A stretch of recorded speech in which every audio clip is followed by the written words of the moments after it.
But from earliest times it was much affected by Semitic influences. In the 5th millennium BC, farming villages appeared along the edge of the upper Nile Valley and on the shores of the Fayum Lake, F-A-Y-U-M, just west of the Nile River.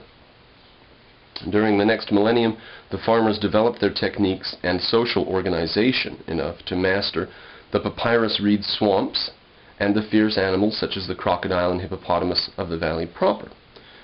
Now, we take this for granted that most of the big animals and stuff that are a threat to human life are gone, or have been taken care of, or extinct. But that's not how it was for a long time. We owe it to the people who pulled themselves up out of the Stone Age into the Bronze and the Iron Age. We owe it to them.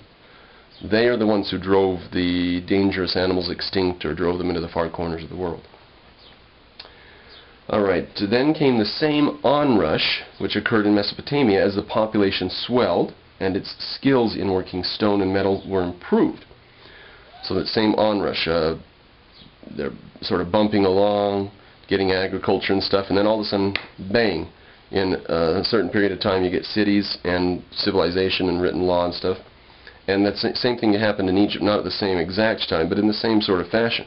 Reaches a critical level, a critical mass, and then spills over into civilization, becomes civilized. At one point, direct Mesopotamian influence seems visible in the presence of cylinder seals, building in brick, and ships shaped like those on the Tigris. The Egyptians may even have gained the idea of writing from the East, but the actual symbols that they used were certainly of native origin. The Egyptian script is called hieroglyphic from the Greek words meaning sacred writing. Doesn't mean picture writing, which is what I thought it meant. Sacred writing. That's what hieroglyphic means.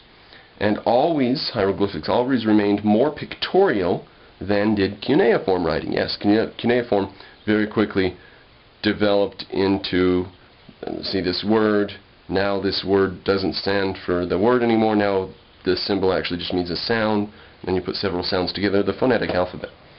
But they never got there in Egyptian.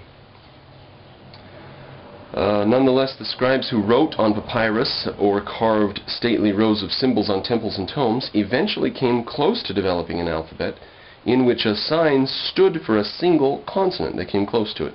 Beside this semi-alphabetic system, however, they continued to employ ideograms and syllabic signs.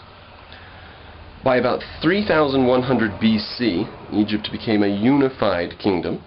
The long centuries of Egyptian history which followed are conventionally divided into the proto-dynastic stage, to 2700 BC, coming before the dynasties.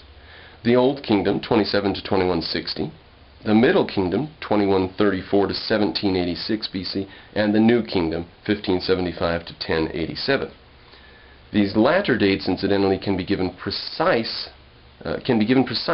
because scholars can link an Egyptian observation of the rising of the star Sirius just before sunrise, after a period when the star was invisible, pretty certainly to the year 1872 BC. From this point we can calculate back and forth along a long list of pharaohs or kings to settle their dates.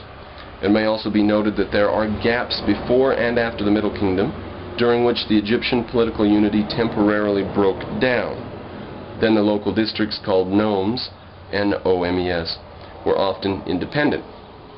Interesting fact there, political unity broke down for periods of over 100 years sometimes, and looking back, I mean, some people were born in those periods of disunity, lived their life and died in a period of disunity and chaos and anarchy and no structured government over the entire valley.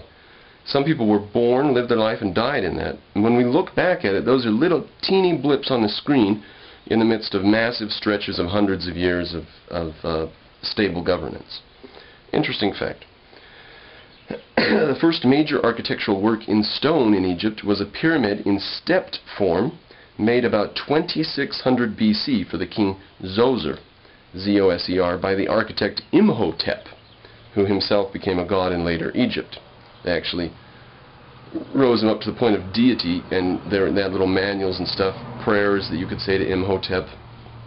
The Great Pyramids of Giza, a few miles north of this example, those were built later in the 2400s, I believe. So this pyramid goes up, steps in a bit, up, steps in, up to the top. A step pyramid. And eventually they decided to just make it straight all the way up, which looks pretty good too. So, the most mammoth of the monuments built in Egypt was the Pyramid of Khufu, K-H-U-F-U, about 2600 BC. It contains almost 6 million tons of stone in a structure 486 feet high. The rock base of the pyramid does not vary in elevation more than half an inch, and its sides are almost precisely aligned with the points of the compass.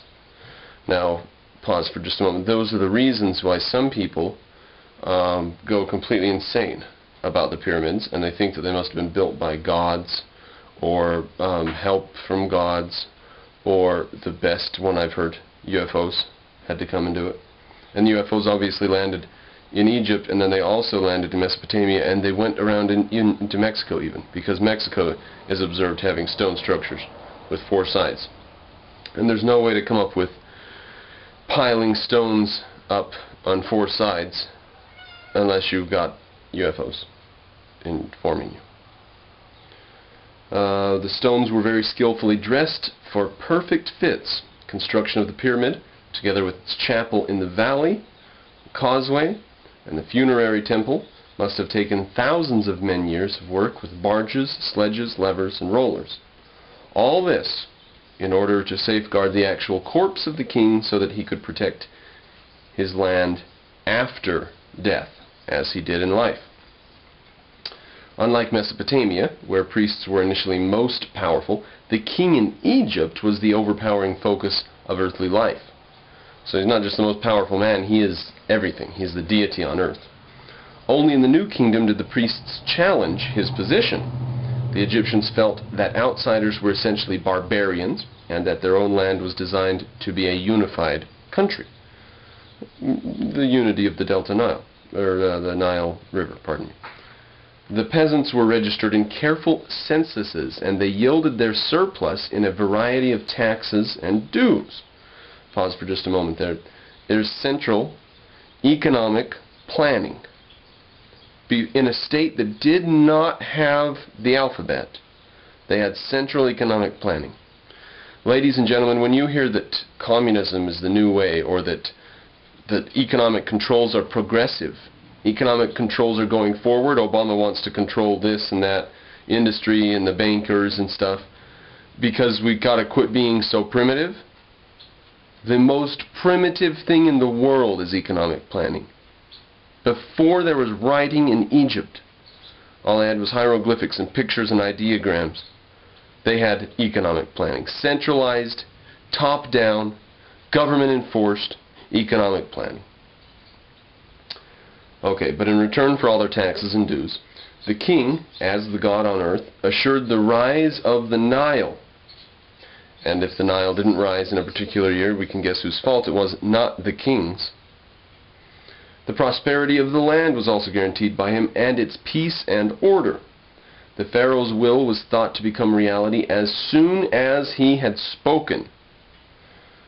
This reminds me of something someone was trying to, a German in 1930s was talking to his father, saying, "Father, what really is Nazism? What is the Nazi Party really? What's the most perfect definition we could give?" And his father said, "You know what? You can say that hell to the fatherland and everything, but all that's got to go to the side, because at the end of the day, it is the will of the Führer, full stop." And his father actually said full stop. The will of the Führer, full stop. No comma, no colon, just period. The will of the Führer. Reminds me a bit of that. Okay, partly for this reason, because when he has spoken, his will became reality. Partly for this reason, Egypt never developed the written law codes of Mesopotamia. Too stuck on religion to get to law. Thank you, Persephone. But the royal word was one which incarnated Ma'at, or justice, M-A'-apostrophe-A-T, Ma'at.